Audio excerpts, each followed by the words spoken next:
Welcome to 1856 First Church, Pella, Iowa podcast.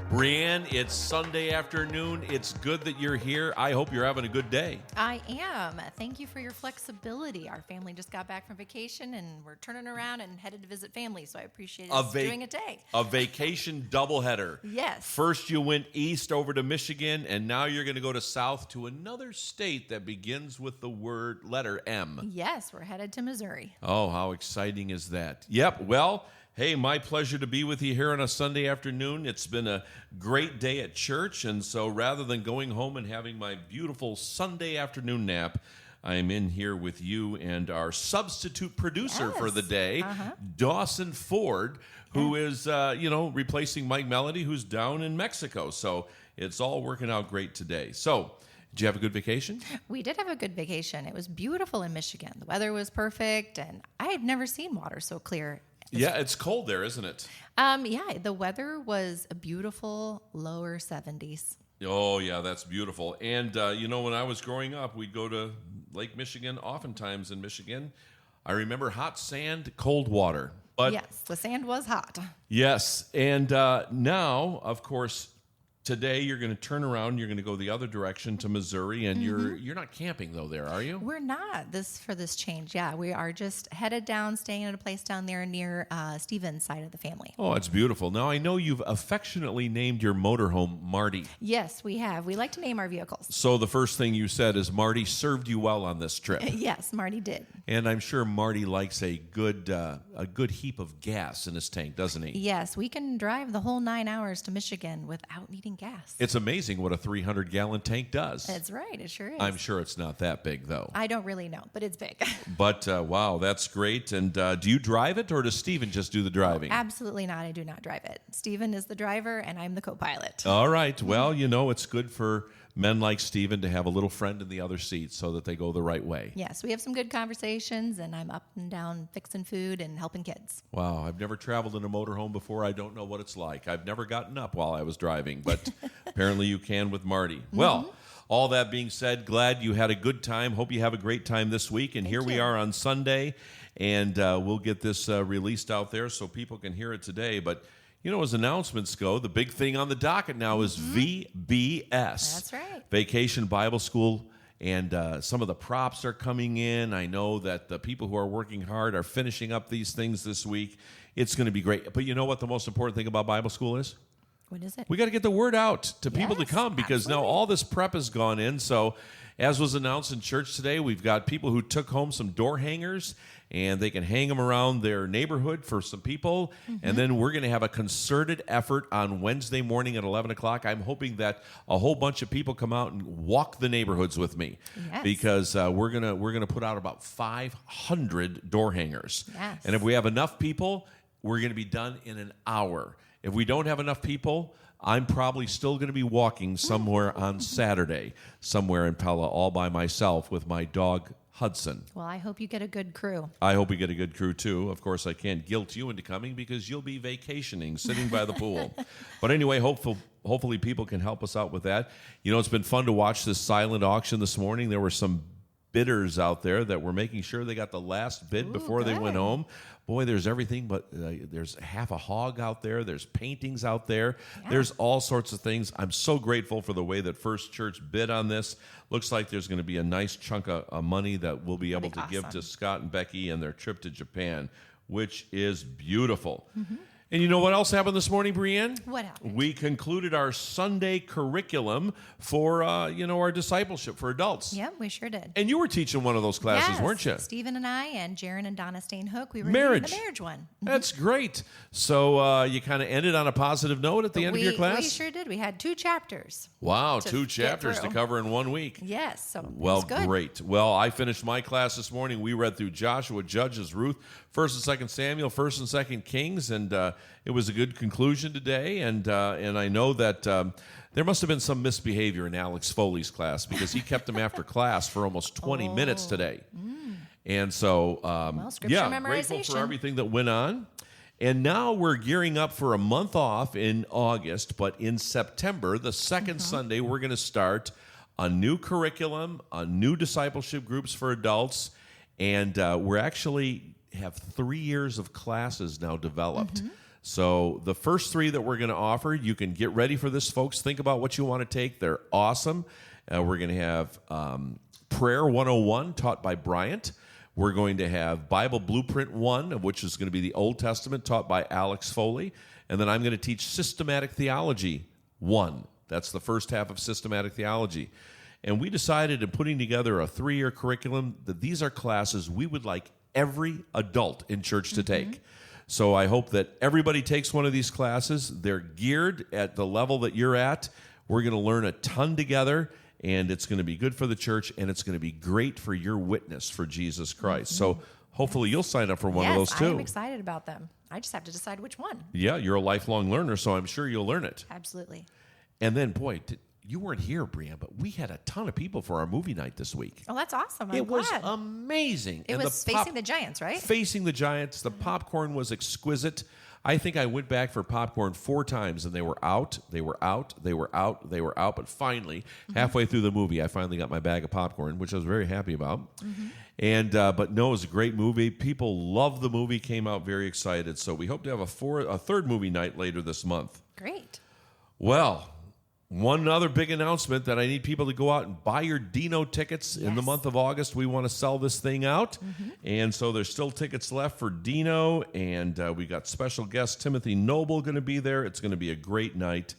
Come out for Dino. That's September 15th. Seems like a long time away, but before you know it, we'll be there. Yeah, he keeps sweetening the deal, bringing extra guests. Oh, man, it's going to be exciting. a good concert. It's going to be a great concert. And you know, Breanne, so this morning we continued in 1 Corinthians chapter 6. Yes, you did. And I suppose we should talk about that a little bit. Yeah, if you're ready, I am ready too. Yeah, what do you want to talk about? Well, I found it very interesting that you titled it, See You in Court. And it's a very popular phrase, I feel like, in our day and age of people always wanting to deal with their issues, but just take them straight to court. Yeah, that's true. You know, when I look at my wife and I's television watching habits, and my wife, if she was here, she would say, Bob, I watch what you watch. And because when I'm not there, she watches these nature shows, you know, go to Alaska and stuff like that. But usually in the course of our marriage, the couple shows that we watch a week, they seem like they're either medical shows or like lawyer or legal shows. Right. So I've heard that phrase many times. So all my legalese I've learned from watching TV. Oh, there you go. And it is amazing how prominent litigation is in our culture. Right. You had mentioned Judge Judy this morning, that, you know, a lot of people like her.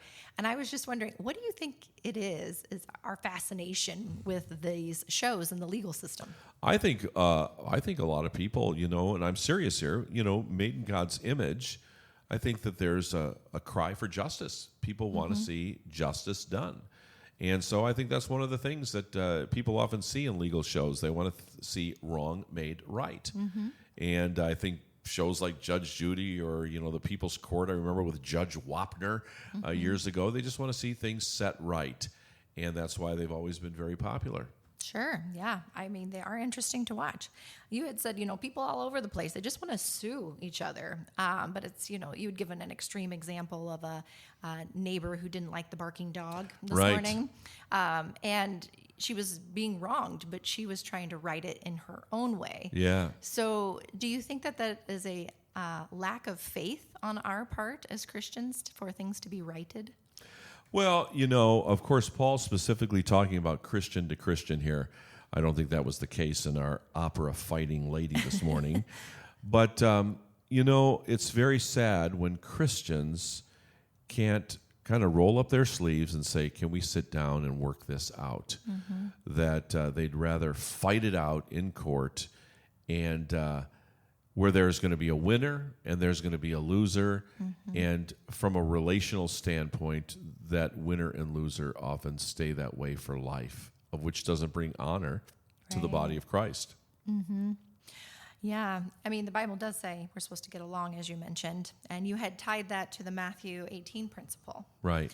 And it went into civil versus criminal. And I wondered if you could, hit that again with the civil versus criminal as what Paul was talking about in here. Well, this is one of the purposes of government. The purposes of government is to help litigate criminal cases. So obviously, if somebody has done something criminally wrong, then the government needs to handle that. I mean, people get arrested for those things. People come up on trial for those things. So, we don't litigate amongst ourselves murder or, theft or things like that. What Paul is talking about are civil things, disagreements that are happening, property things, inheritance things like that really easily can be worked out without ever saying, I'm going to haul my brother or sister into court.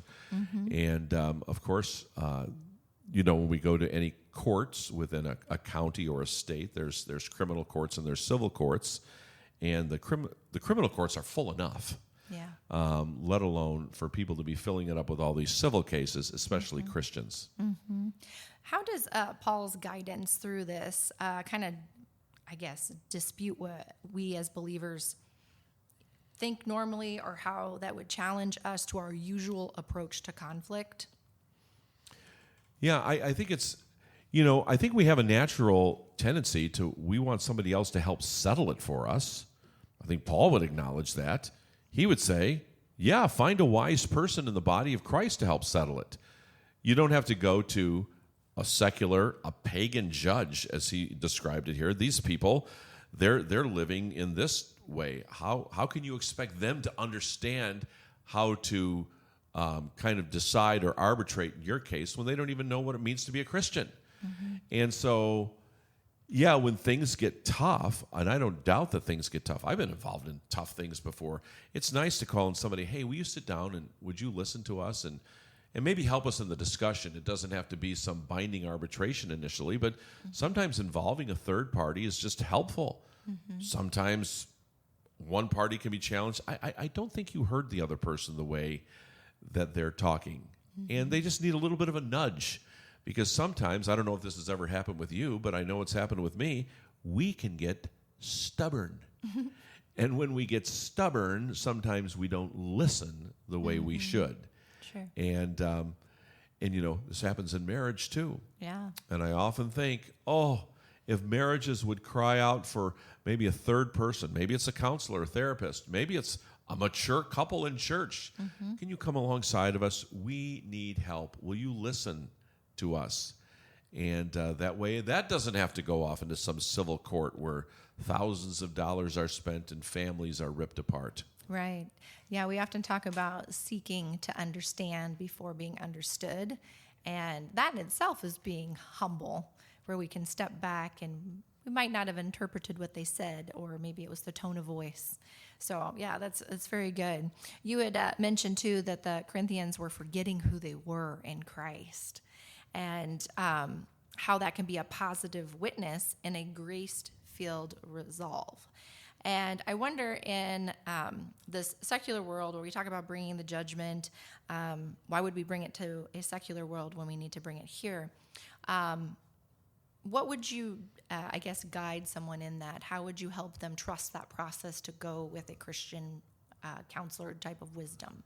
Yeah, well, first of all, to the first point that you said, let's not forget who we are. We say that to our kids and our families. I think that you have every right to look at your children and say, we're Patels. This is how Patels behave. We don't do these things, but we try to do these things. I think every family should have a code that way. Sure. We don't complain. We don't say, I hate this food. Or, there's certain things that we need to be reminded, this is who we are. Yeah. And that's what Paul's doing. He's reminding the people, this is who you are. Come on, let's not forget this.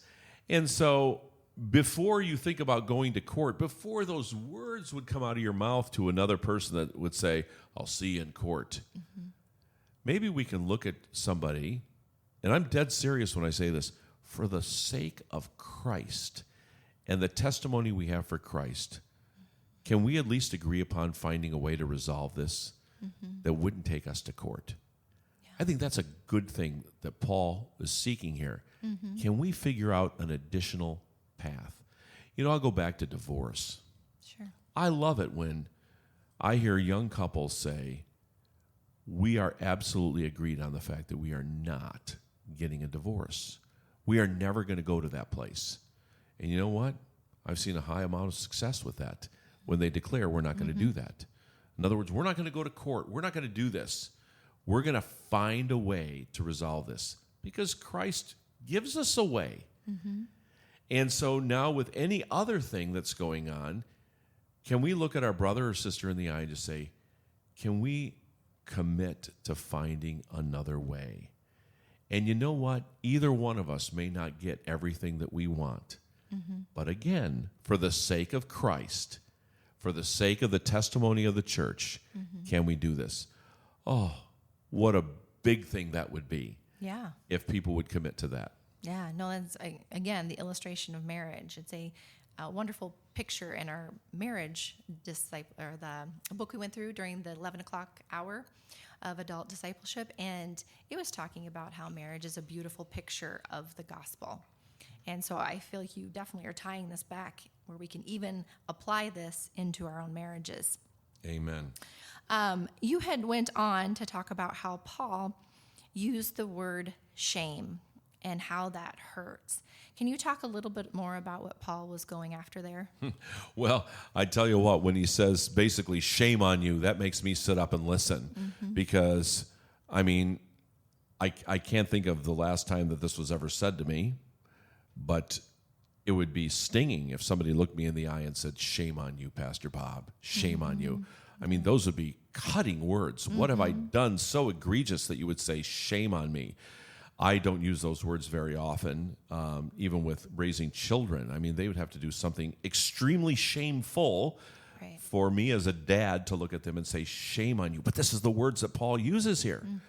And so, boy, suddenly when somebody's talking about something, they raise the bar of our level of concern when they use words like shame on you. So they had to read this letter initially and thought, ooh, sure, he's really upset. So sometimes people leave no doubt that they're very upset, and I think that these words left that. This behavior must change. Right. Yeah, I think back into Proverbs where it talks about that too. If you leave a child to himself, he brings shame to his mother. And yes. That discipline needs to take place. Yes. To course correct. Interesting, their mother is used. You're probably a little bit more sensitive to that. I am, yes. As being a mother. You had talked to, people still won't talk to one another after a dispute. And you said, well, what kind of testimony is that leaving? So is it worth losing your testimony just so you can be right? Well, it depends on how big your stubborn gland is. Some people obviously seek to live that out. And, when we really think about it, that's a perfect question. Somebody said to me this morning that they appreciated the words, let it go. Yeah. Because, see, sometimes when we just let something go, it doesn't mean we're the victor, okay? But letting something go means, you know what? My relationship with you means more than me being right. Right. And, hey, we have this built-in thing once in a while that says, I want to triumph, I want to win. But when we look at the winners at the end of the day, is it really worth it? And I've learned over the years personally, whether it's supervising staffs in schools and at church, different relationships you have. I had many relationships with parents and students and now in the church. You know what? It's not hard to be right. But it's very difficult sometimes to maintain the relationships that Christ calls for us. And I had to give up being right all the time. And I think other people have to do that as well. We sometimes use the word compromise. Granted, we have to determine what we're going to compromise on. I'm talking about these matters of going to court that Paul is talking about. I'm not talking about theological things and whatnot. But I think we could probably all get along a lot better if we just learn to let go and and maintain good relationships with people. Sure. Yeah, in letting it go, we're not necessarily the victor, but we're also not the victim. It's just rising above and showing brotherly love. Would you say that is true with those two things? Yeah. I thought of this morning. It would have been too hard for me to explain it in the service, but my wife and I, we had a few different neighbors when we were living in California for a long stretch of time. We had a couple moved into our house, and they had two beautiful little kids. Our kids were probably junior high and high school at the time. We liked these people. I would say that the man who lived next door had the ability to offend everybody within the first 3 minutes he met them, either by words he said or actions. And yet we loved this family. I mean, the lots were very close together. We wanted to maintain just good relations. I watched neighbors across the street enter into almost immediate conflict with them because of things that they did. And we just said, let's resolve ourselves. Well, I'll never forget this. Our bedroom window was probably 6 feet from their lot. It was 4 o'clock in the morning one day, and one of the things the guy did is he had a concrete crew that met at his house at 4 in the morning to go out on their jobs. And they were all along the line and by the wall there, and let's just say their language was a little salty. Well, I could sleep through most things. I think Patty slugged me in bed that morning and we need to do something. And I remember saying, you know what, I'll talk to him. I'll talk to him about that, but I'm not doing it now. Right. And you know what? I went out there later, and I just talked to him about some things, and he knew that we loved him, supported him, wanted him to succeed. He was a young businessman. But I look back on that, and there was a few other things. I could tell you great stories that even involve funnel cakes that we could have severed our relationship with them and really been a black spot in our neighborhood. But we just chose to take a more of a godly stand there. We always had a good relationship with them, and I actually think we actually able to help them in their walk. So, I was right on everything that he did wrong, but there was no use in proving that. Sure. Yeah. I'm sure, well, at least I'm hoping everyone would have an example in which that they used the loving approach and also probably the bad approach as well, so that we can all learn from these things. Going on through verses 9 through 11, you had in here about remember who you were and remember who you are. And in here, I was wondering, what does it mean to be righteous or unrighteous based on those verses 9 through 11? Well, all of a sudden in this narrative about taking somebody to court, there's this list of sins, okay? And so a lot of people like to take this list of sins out of context and make a big subject about that. Obviously, there's a list of sexual sins there, of which are real sexual sins. And then there's sins of, like I said this morning, abuse and kind of ill-gotten gain. Well, I don't think that the debate here or the teaching is to talk specifically about these sins, even though they're all sins. I think what Paul is saying, folks, you used to be like this. You now know what it means to be transformed through salvation through Jesus Christ. So all that being said, why do you want to take your dirty laundry to judges or a court system here in Corinth where they're still living like that? What do you think you're going to gain by that? And I just think, okay, that's the essence of that message. It's not a matter that we're going to debate swindling or sexual immorality of any part. We know those are sins. But we as Christians, we're different. We have a different context for living. We're called to holy living. So if we're called to holy living against all those lists of sins there, then don't bring your stuff to these people who may still be living in that. Right, yeah. And towards the end of your sermon, when you were doing that, you challenged us, live in harmony. You referenced 1 Corinthians 6, 1 through 8, Romans 12, 14 through 19, Ephesians 4, 31 through 43. And you just said, follow God's plan for settling disputes.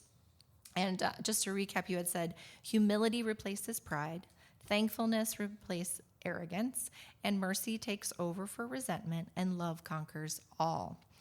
And so those things, would you say those are steps and testimonies in the right direction to be more loving than to be right? Absolutely. Yeah, those are great passages. You know, the passage from Romans that I referenced to, and I really do this. That verse means so much to me. You know, in as much as possible with me, may I live at peace with everyone. And so I always have to ask myself, and I challenge everybody listening to this to ask themselves the same question: what can you do to maintain peace? What can you do to not stir things up? Right. You know, there are people that we encounter in life that they get stirred up more easily than others. Some people, you look at them the wrong way and they're ready to take a bite off your head. Well, if I know that, then as much as possible with me, then act differently. Right. And so there is a tremendous amount of empowerment that I have in me to maintain peace with others. But as you well know, we sometimes can wake up in the morning worshiping the unholy trinity of me, myself, and I, and we don't always do that. And so we literally walk around like that character from Charlie Brown. His name was Pigpen. And wherever Pigpen went, kind of spread his dust and his odor to other people. I think Paul says in the book of Romans, don't do that. Live at peace. And then, you know, in the passage from Ephesians, which there was a misprint in our outline, but it's Ephesians 4:31 and 32. Be compassionate. Be kind. Christians should be at the front end of that, and look for ways. And so I gave a little analogy this morning about, you know, going into a restaurant, and we've all been in restaurants where we haven't been served well and haven't gotten our water when we wanted, and this was wrong and that was wrong. And then, you know, even Christians will say, well, there goes their tip. Right. And we're going to make a statement. Well, I don't think that's kind. I don't think that's kind. If you're not prepared to tip, then I would suggest this. Eat at home. Because we have a tremendous witness when we go out there and tip. We do. And the fact of the matter is, we as Christians, I believe this is so important for us. We have to ask ourselves this question: when I leave a person or I leave a place of business, am I leaving it better or worse? Right. When I walk in, do they see a porcupine coming with quills sticking out, or do they see somebody who might bring blessing? And so, Christian, I mean, this town should be glowing because of all the churches and the Christians in this town. And may Christians never gain the reputation for being unkind or uncompassionate or untenderhearted. And let humility take over, and thankfulness take over, and mercy take over, and love take over. Wow. Our families will be different. Our churches will be different. Absolutely. No, I think it'd be a beautiful picture. If we truly embrace what Christ did for us, we can then pass that on through those 4 points that you made. I think the See You in Court was a great title to the sermon, and I think we can apply it more than just to disputes with a neighbor, but our spouses and our kids are our closest neighbors. So just kind of thinking outside of that and applying it full circle. Right. Well, you know, Breanne, it's a lot about listening. You weren't here last week when we talked about the whole political thing. We talked about the Republican National Platform. We'll talk about the Democratic one in a few weeks. But even on debates like that, and good grief, there's a ton of new stuff going on that people often get their emotional fists up in the air. And the thought is this: we can actually discuss these things and still disagree and be extremely civil about them. And in a season where there's so much division, I mean, I've always liked watching the news, so that's just something that I do. But I'm almost at my limit because there is so much on the news that now people just don't stop and listen. One throws a verbal hand grenade, and then another one pulls another one pin out and throws another verbal hand grenade back, and that's all that we're seeing going on. And then when we're engaged with Christians, we just have to do better. Right. And so I'm here shepherding this flock. So my hope is my flock will heed these words and do them and spread them into their families, and that we can make a difference. My hope is that that happens in other churches as well. And let's just bring light to where we're at. Amen. Yes. Well, those are all the questions I had for you. Can you give us yet? I don't know. I know this is kind of an early podcast. Well, I tell you what, next week we have a guest speaker, and I'm very excited about that. Scott Dykstra is going to be preaching for us next Sunday. We're going to finish up chapter 6. Scott is doing this as kind of a final preparation. He's coming up to the end of his commission pastor ordination program, so wanted to make opportunity for him to preach this summer. So he's going to be preaching next Sunday. I'll be there. Looking forward to it myself. Yeah. And so he'll be getting into a little bit of spicy things because Paul has more and more issues for the church at Corinth, all of which really do apply to us here today. But another thing, Breanne, that I'm excited about next week, we're calling it Celebration Sunday, so we're going to celebrate communion together. We've got a couple young people, kids that are going to be being baptized. And it just blesses my heart to see these kids who are coming to their parents and saying, Mom and Dad, I want to become a Christian. Can I become baptized? I mean, what does a parent want to hear more than that?